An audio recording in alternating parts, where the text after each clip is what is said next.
राष्ट्रीय महामार्ग प्राधिकरणाची उडाली झोप। कोल्हापूर सांगली महामार्गावरील तो खड्डा मुजवला। सार्वजनिक बांधकाम अधिकाऱ्यांना काळे फसण्याचा इशारा काल आदम मुजावर यांनी दिला होता।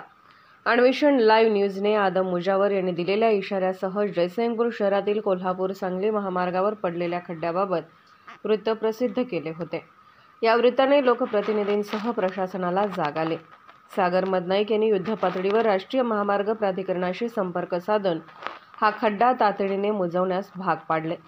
शिरोळ तालुक्यातील जनतेला विकासाचे गाजर दाखवल्याचा आरोप करीत कोल्हापूर सांगली महामार्गालगतच्या जयसिंगपूर शहरातील इंगळे हॉस्पिटल समोर रस्त्यावर पडलेल्या खड्ड्यात पावसाचे पाणी साचून तेथे तळ्याचे स्वरूप आल्याचे आदम मुजावर यांनी निदर्शनास आणून दिले। सार्वजनिक बांधकाम अधिकाऱ्यांना काळे फासण्याचा इशाराही मुजावर यांनी दिला होता।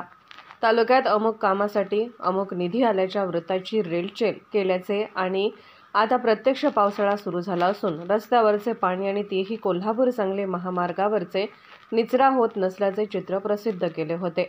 या ठिकाणी कोणीतरी काटेरी झुडपाच्या डहाळ्या लावल्या होत्या। वास्तविक सार्वजनिक बांधकाम विभागाचा बेजबाबदारपणा असल्याचा आरोप झाला होता। अखेर लोकप्रतिनिधी आणि बांधकाम प्रशासनाची झोप उडाली आणि जयसिंगपुरातील तो खड्डा मुजवण्यात आला। अन्वेषण लाईव्ह न्यूजसाठी जयसिंगपूरहून विवेक कांबळे।